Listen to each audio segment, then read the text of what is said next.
Thanks for tuning in. Ham Talk Live will be on the air shortly. Please stand by.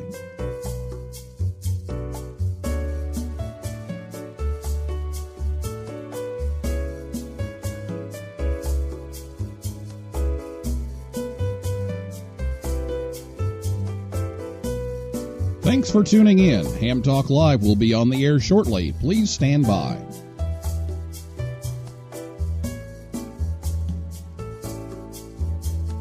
This episode of Ham Talk Live is brought to you by Tower Electronics. For connectors, cables, and more, visit them at a Hamfest near you or call 920-435-2973 or online at pl-259.com.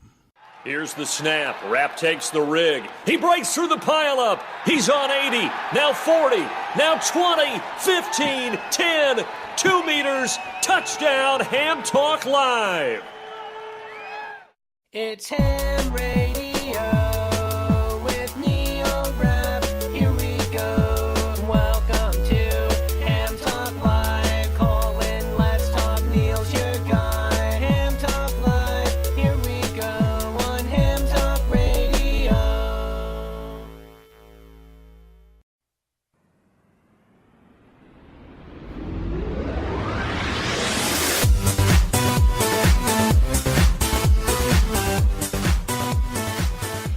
Hey, good evening, everyone. It's time for Ham Talk Live, episode number 96. A new year and new kits with Joe, K0NEB.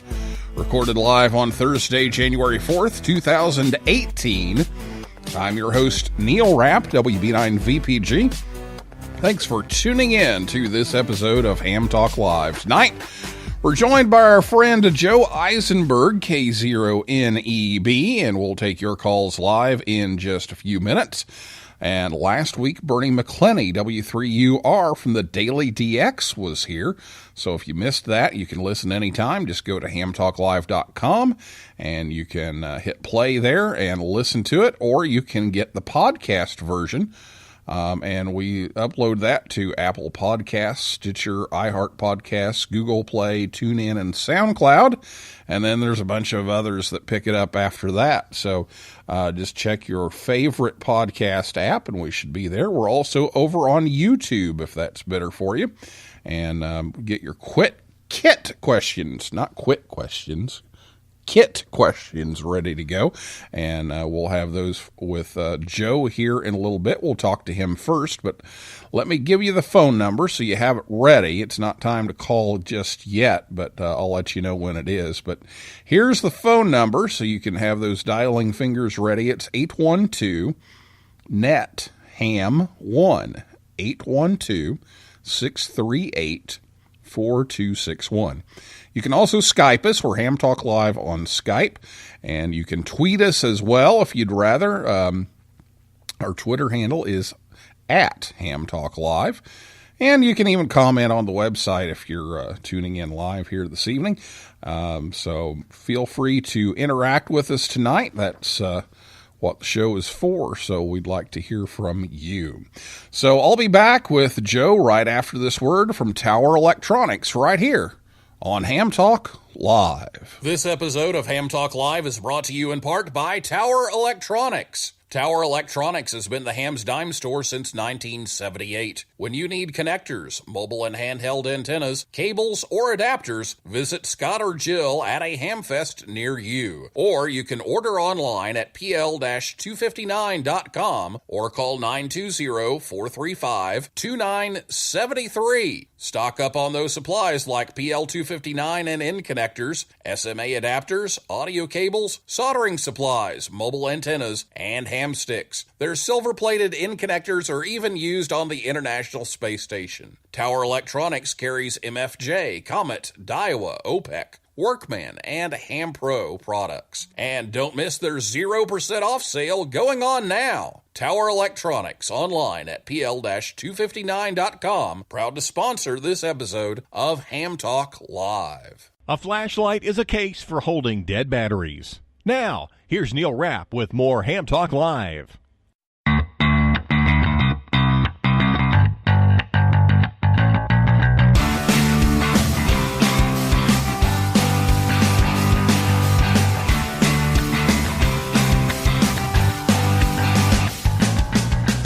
Thanks to Scott and Jill at Tower Electronics for sponsoring the show tonight to help bring you Ham Talk Live. They'll be in Waukesha, Wisconsin. Say that 5 times fast. That's Waukesha, Joe tells me in my ear. It's on the 6th, so that's coming up on Saturday. And then they'll be doing the Florida sweep. They'll be at the UCF, University of Central Florida show at Orlando on January 13th. And then January 19th and 20th, and let me bring Joe in here because Joe told me some extra information here. January 19th and 20th, Fort Myers, Florida, and our guest tonight, Joe, will be there too.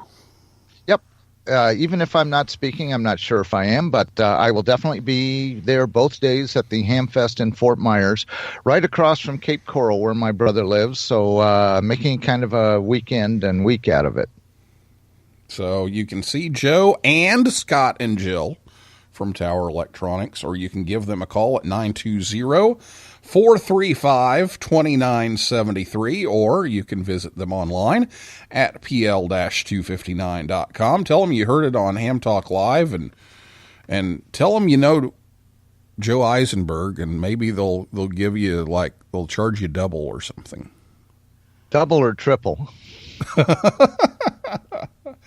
And I know Joe uses a lot of their stuff for the kit building, so that'll be a good chance for you to pick up some of those items there as well. Well, speaking of Joe, let's get right to it here. Joe Eisenberg, K0NEB, is from Lincoln, Nebraska, and is well known for his kit building expertise. He's also known for his picture shows of Hamvention, and he is the longtime kit building editor at CQ Magazine, and often makes presentations and offers kit builds at Hamfests, conventions, and club meetings.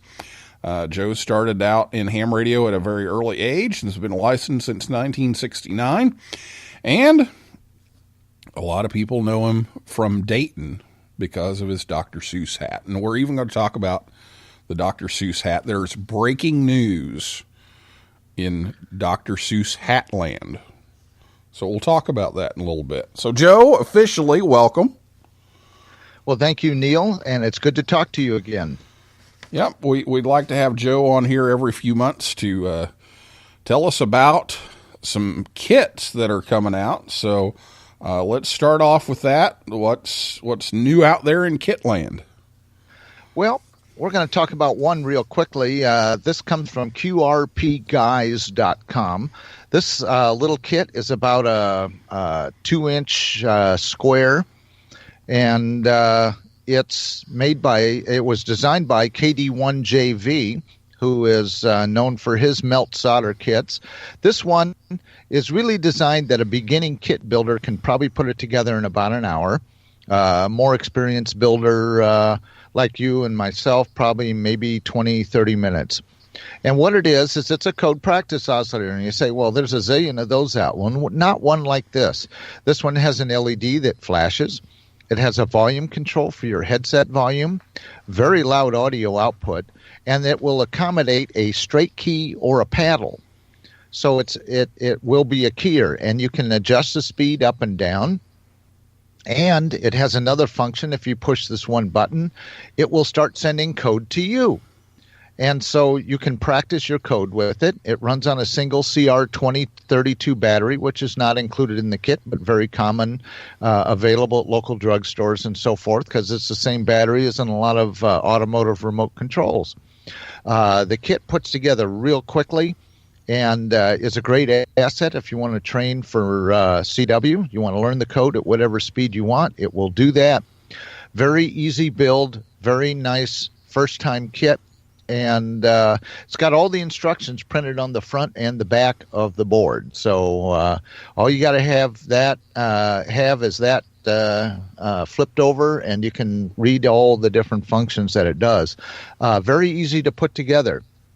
Now, QRP Guys also sells a kit called the Lydia CW single sideband receiver.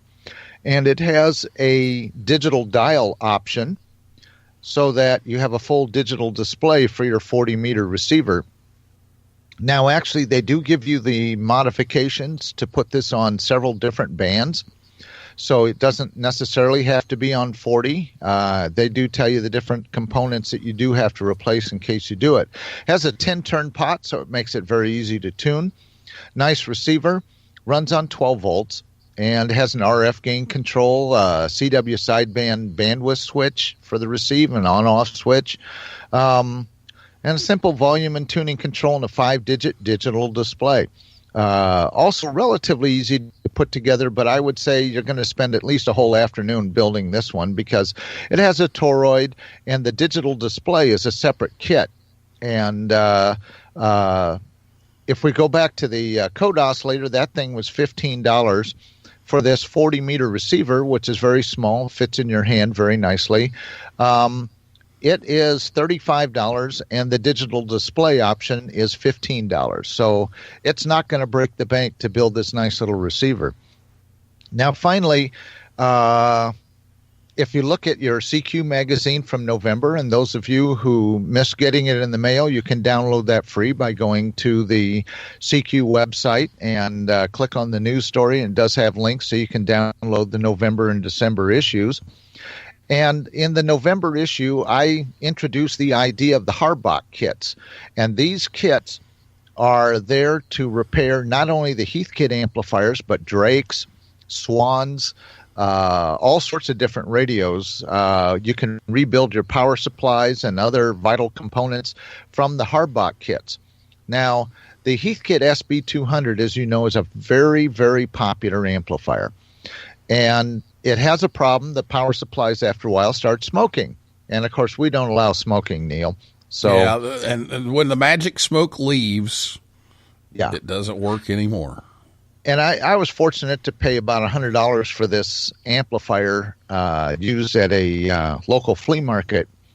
And what struck me about it is it just didn't have any scratches or dents or any marks in the paint. I mean, it looked like brand new. The meter was shiny and everything. And I thought, well, this looks like it's been used, but and it had some dust and dirt in it and so forth, but it looked like it was functional. So when I brought it home, I plugged it in, and sure enough, I see the wisp of smoke coming out of it after I let the tubes warm up for a bit. But I looked, and the high voltage was still holding at about nominal 2,300 volts. So I turned it off, obviously, when I saw the smoke, and I looked it up, and it said, hey, there's these kits out there that you can use to repair this amplifier. And if you'll see my January article in CQ magazine, you'll see the pictures of the power supply board, which is the first one of the 3 boards I got from Harbach and assembled. And I have to thank Harbach Electronics for sending me these boards to work with. And I found these to be very easy to assemble. Absolutely easy to assemble, and it makes such a huge improvement in this amplifier. It's hard to imagine. The capacitors are very tall in the old board, and they're very short in the new one. There's fewer diodes because diodes in the last 50 years have improved immensely. So I put together the power supply first, and then I removed the old one and put the new one in as per his instructions. And then the 2 other boards I did, one is kind of an inrush protection. And what it does is it switches in a couple of load resistors in series with the power lead for about a half a second to a second when the power is first applied to the amplifier. And what this does is it protects your transformer and your filaments and so forth. And it's out of the circuit, like I said, within about a second of turning that amplifier on. So it's pretty sweet. The other board that I did includes an opto-isolator and switching transistor, and what that is used for is it changes the relay voltage because that amplifier required you to switch 130 volts DC, and radios back in the 60s and 70s had no trouble taking care of that, but your new solid-state radios have these tiny little relays or solid-state switches that don't do a real good job with 130 volts. So this cuts it down to about a volt, volt and a half, and very, very low current. And the good thing about this is there are external adapter kits that perform the same function, but this is built into the amplifier. So in case I took it to somebody else's station that had some kind of outside relay switching, it doesn't care. You can switch the low voltage with the relay just as easy as you can the high. But the amplifier will only require the low voltage switching. So running about 78 watts, I think it was, on a bird going into it, I was able to get about 700 watts DC out, so of sine wave CW. So it works great. I did put in new tubes. I got my tubes from DX Engineering, and their tubes are so well matched that you do not need to get a matched pair. You do not need to balance them or anything else. So I highly recommend the very heavy-duty 572B tubes that DX Engineering puts out. And I think they cost me like $70-some each. So a good investment, especially if you're putting in all this other stuff in there. You don't want to have tubes that might accidentally have a grid short or something. Although the tubes that were in there did not seem to misbehave for the time period I had them, so I did save them carefully. So I do have a spare set of tubes. Well, it never hurts to have a spare set of tubes, because you just you never know. Things happen. That's right. So now my project will be to upgrade my feed line systems, grounding network, and a couple of my antenna connections to handle the higher power level, so that we can be a little bit louder and represent Grid Square EN10 a little bit more loudly this year. Sounds like a really cool project, and those amplifiers that are still being used just about everywhere. So that's a great upgrade for those, and kind of restore the use on the old Heathkit gear. So sounds like a good deal. So you can catch that in CQ magazine November, December, and January, right? No, it would be in the November, January, and February issues. I spent November, 3 January, months February.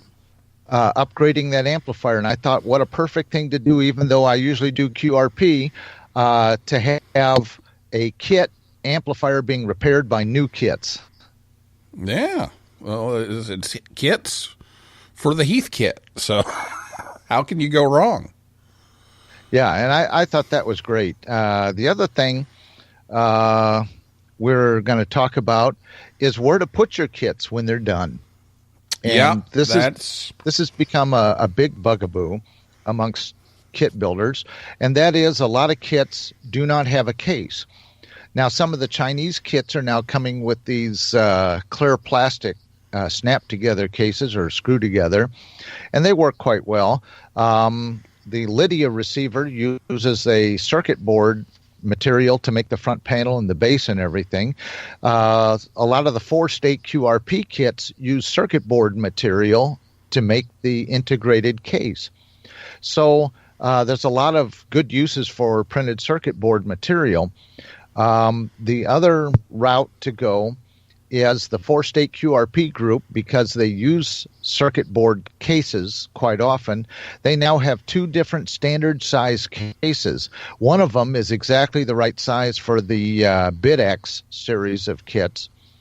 And the other one, I think, might be able to handle the larger micro BitX. I'll have to find out. But you will have to drill those and so forth and put them together. And the way they are assembled is by soldering the edges of these boards together. And so I think that's kind of an interesting way to do it. Tentec used to supply a lot of cases. They do not anymore. But Hammond does it, and I think they're there in Indiana. I'm not sure. Not sure if they're there. But Hammond makes a wonderful set of cases, all sorts of different sizes for all sorts of different kinds of projects. Yeah, that was one of the things that I wanted to ask you about was some of the enclosures. And I love that idea of the printed circuit board where you just solder those together, and then it looks really cool too. So that's pretty neat. Not only that, but if it's a double-sided board, it makes for a double-shielded case. Yeah, and that's exactly what I was looking for, was some shielding. And so I did a project here last week. I've got a repeater, and the Raspberry Pi had died, and I had to replace it. And it's been actually off the air for a good while because it's just been a mess trying to get it going. But I finally got everything going.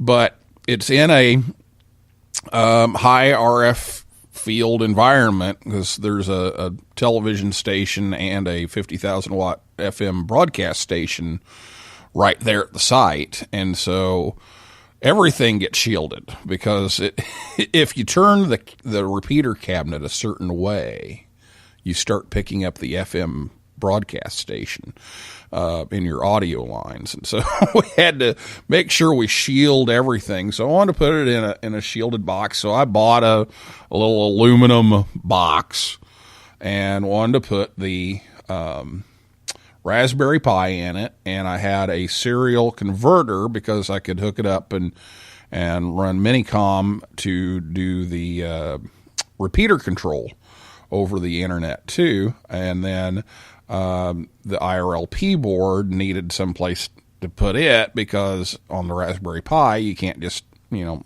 put it in an expansion slot like you do the desktop. So I got the box, but I didn't have all the little holes for the power and the video for the monitor and the USBs and the serials and all of that. And so I end up buying a Dremel and got started on the Dremel and started drilling some holes and cutting some holes in it. And it was just a mess in a big plastic shoebox for way too long. But if you had something like that, which it's done now, but if you had something like that, what would you suggest for getting those holes in there?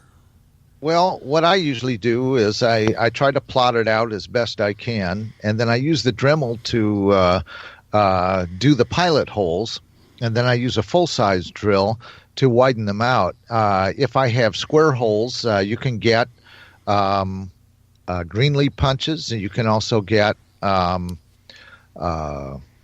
of these that you can use a wrench and you close them in and it punches the hole. If it's something large, you can also use a nibbler tool if it's a rectangular thing or something like that, if it's an aluminum box or a thinner plastic box. The circuit board material cases, I have found, they don't always look that super sharp, but they have double shielding, and that makes a big difference when you're talking about being in a high-power broadcast environment. The other thing it lets you do is solder things to the inside case and ground the thing well. As when you have things like ferrites and so forth, you can put one on the inside and the outside to protect your controller from the high power FM broadcast and television RF. Yeah, sounds like some good options there. I end up going with the Dremel cutting wheel, and they were those fairly actually large holes, but it was a little scary. Well, what I have done in the past, if I have to use the cutting thing, is sometimes you can take a board or something and use it to hold the tool in line so that you can make a nice straight cut. Yeah, I did use a little piece of scrap metal to do that, and my cousin had actually told me that, and it worked out pretty well. But it definitely was an adventure. Don't overlook things like Altoids tins. There's a lot of small kits that fit perfectly, like your Pixies and so forth, fit wonderfully in Altoids tins, and there you have a nice deal. The trick that I use with Altoids tins is a lot of times I get these junk mailing things that have a thing that looks like a credit card, and it's plastic, and it fits an Altoids tin perfectly. And so I saved those, and I put those in the bottom, and I use that as the insulator between the circuit board and the base of the Altoids tin. Another good tip there on the enclosures. So thanks for those. And we're going to go to break here. We're due for a break, but you talked about the January and February CQ magazine articles. Do you have any idea what's coming up after that? Yes, and in March we're going to talk about the Lydia kit, as well as an improvement on a kit that I wrote about last year, the Cricket, which is put out by the 4-state QRP group. And this is the Cricket 80A. And it has a couple more options in it, and broaden the response of the oscillator so that you could put crystals on more than the provided frequency, so that it covers the vast majority, of course, of the 80-meter CW band, as well as improving a bit even more on the receive sensitivity and a few other things. The Cricket is very interesting in that you snap a 9-volt battery on it, you plug in a set of headphones, you plug your antenna in, and that's it. The key is built in, and the CW key is part of the kit. And the coils are all wound in spirals on the circuit board itself. So you don't have to wind any toroids. There are only 36 parts in it, and it's an easy hour or two building project, even for a beginning builder. We did it as a build-a-thon kit at 4-state QRP, and within an hour and a half, we had a whole bunch of signals on the air. And that's a 1 watt, half watt to 1 watt CW transceiver. And it's not like a Pixie that can't hear. This thing easily hears signals that were like an S1 on my KX2, were easily audible and able to be QSO'd with it. All right, so that's coming up in March in CQ Magazine. So I'm going to go ahead and take a break here, but we'll come back with Joe, and we may talk about some more of that, and also we'll take your phone calls, so get those dialing fingers ready, and we'll come back and take your questions with Joe, K0NEB. Right after this word from the National Voice of America Museum of Broadcasting, right here on Ham Talk Live.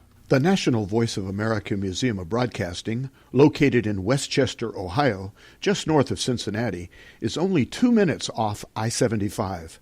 The museum is the former home of the Voice of America Bethany Relay Station. Tours are now available every Saturday and Sunday from 1 to 4 p.m. Eastern Time. You can see the control room, a 200,000-watt transmitter, and the most comprehensive collection of inventions by the iconic Powell Crosley Jr. Also on display is a huge antique radio exhibit and R.L. Drake's personal collection of most every Drake amateur rig ever made. This is a unique opportunity to see amateur radio in action and have a chance to get on the air from WC8 VOA. Admission is only $5 a person. The museum is located close to historic WLW-AM and tons of shopping and restaurants. Take a trip to the VOA Museum or visit us online at voamuseum.org. Oh, yeah. You're talking ham radio, baby. You're listening to Ham Talk Live. Join the conversation. Call us on voice with Skype at Ham Talk Live or give us a call at 812-NET-HAM1. That's 812-638-4261. Now, here's more Ham Talk Live.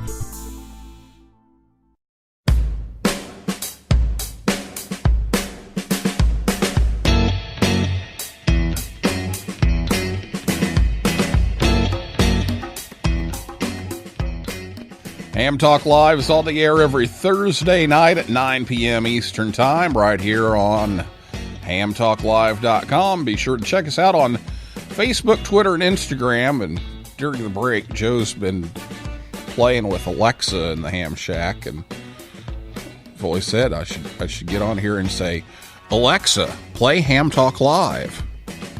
and then everybody's Alexa would do that whenever they listen to the show. But Joe was getting Alexa to figure out phonetics. Yes, that was it pretty does. cool. At least that skill allows you to give it phonetics. Yeah. So here's another tip from the kit builder K0NEB. Well, it's time for your calls now. So if you have a question about kit building or anything we've been talking about tonight, give us a call. Phone number 812-NET-HAM1, 812-638-4261. Or you can Skype us. We're Ham Talk Live on Skype and also on Twitter if you would like to tweet us. And I see Dr. Scott Wright, K0MD, has already sent me a message.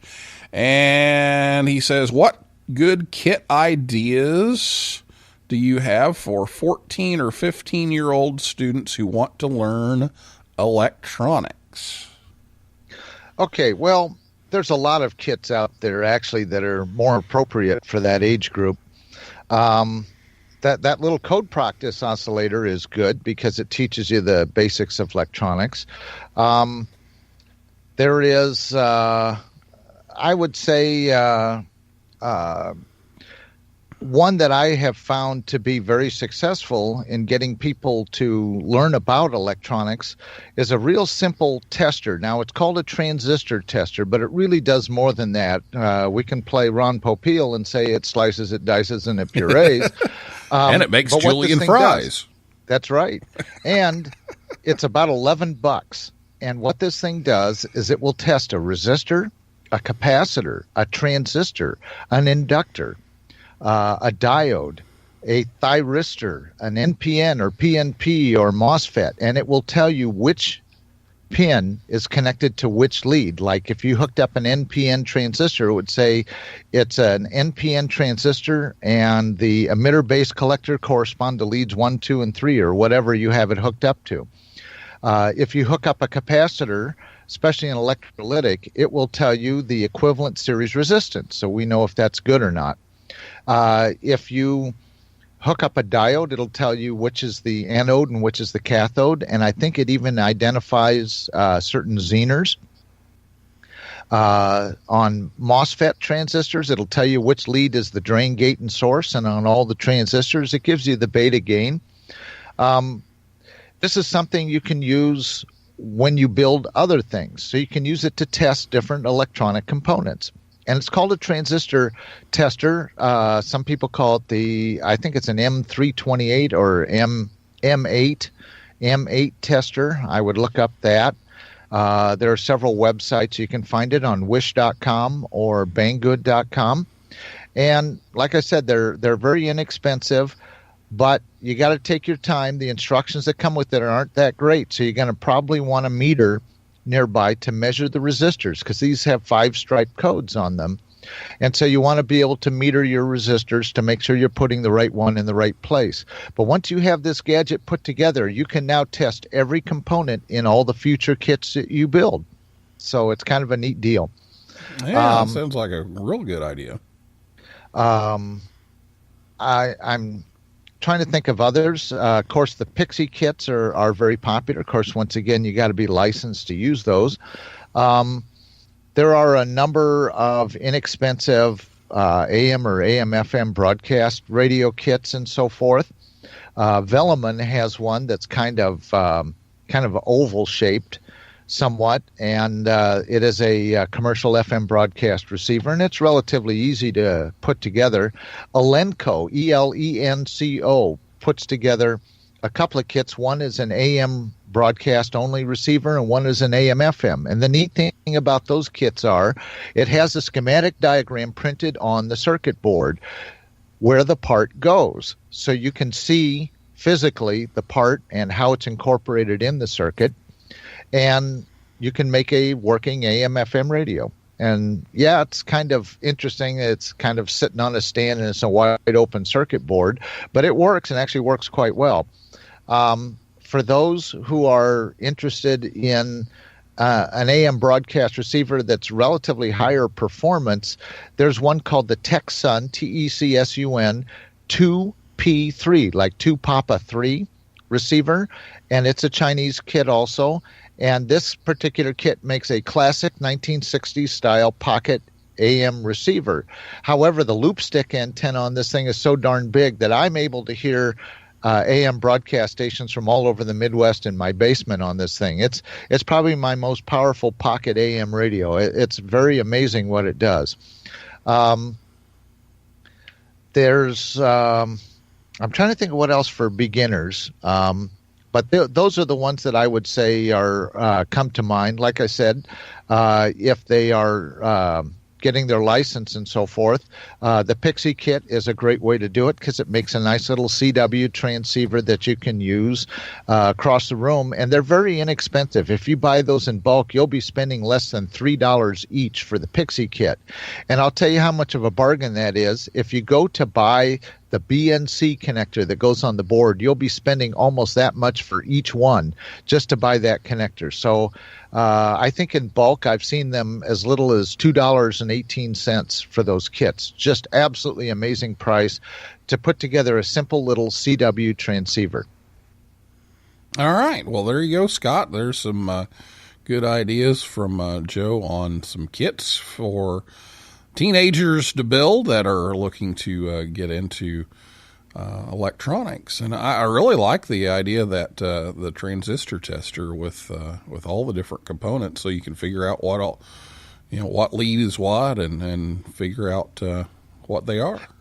And not only that, but you can, like I said, pre-test your components for your kit. It measures your resistors as well.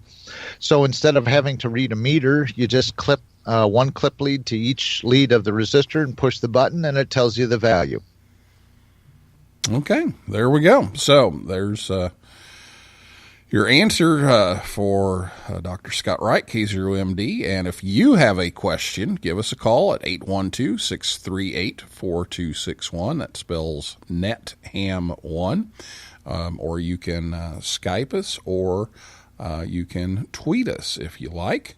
And we will. And I'll be tweeting you. I'll be tweeting you some links for these kits that we talked about. Okay, very good. Well, Don actually texted us on Skype here, AE4DD, and wants to know, why do so many kit makers shy away from surface mount components, especially the larger ones like 0805, and aren't leaded components getting more scarce? Well, the leaded components are getting a little more scarce, but you can use lead-free components with leaded solder, and I have no issue with that. The other part of the question, remind me here. The surface mount. Yeah, surface mount.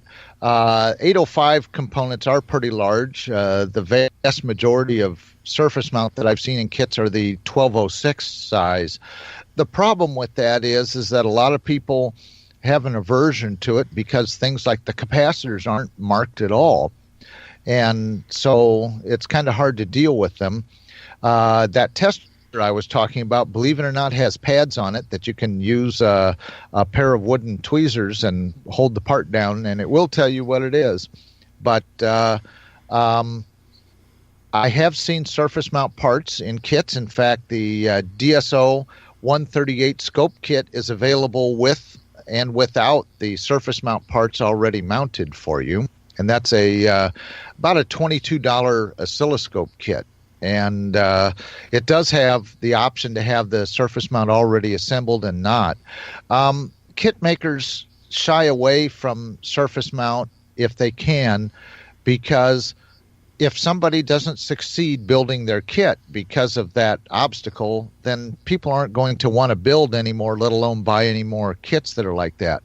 There are surface mount builders and there are surface mount kits out there, but there aren't nearly as many as the standard through-hole components. And it's mostly because we don't want to discourage anybody. Now, sometimes it's a necessity, as in a couple of the kits we've done with 4-state QRP.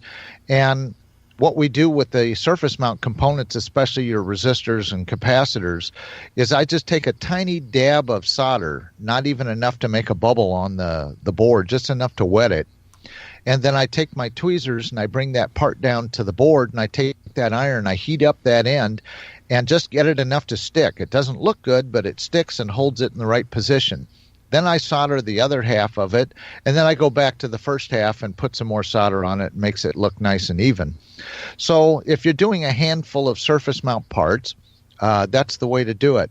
Now, if you go to QRPkits.com, not guys, but kits, QRPkits.com, there are a couple of surface mount kits, including a 40-meter CW transceiver that's almost all surface mount.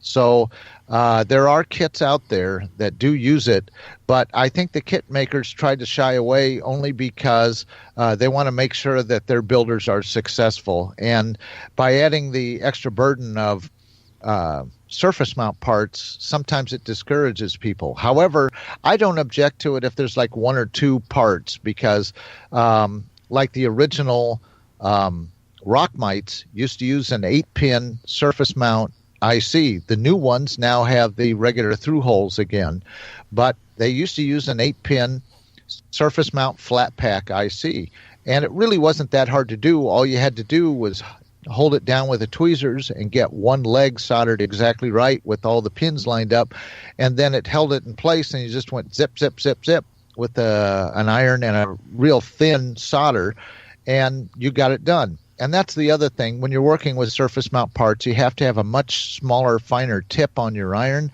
and use a thinner solder so you don't make a lot of bridges between pads. All right. Well, there you go. There's the answer to your question, and thanks for writing in. And we've got just 1 minute left, Joe. And so I wanted to get to the Dr. Seuss hat, because the old hat is being retired. Yes, it is. It has been on my head for 18 years at Dayton, and for 2 years before that, a predecessor to it that had my old call sign.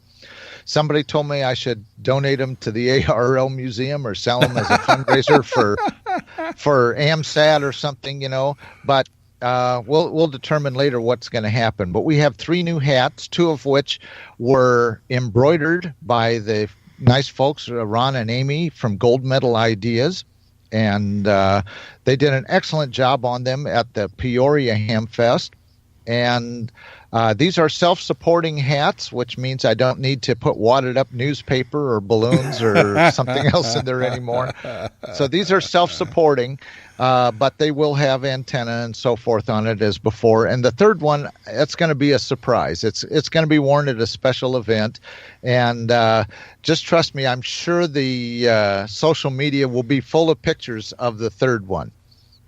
All right. Well, we'll be looking forward to that coming up in May over in Dayton, and see the new hat. So appreciate you coming on and talking about the hats and the kits and enclosures, and we'll look forward to doing it again soon.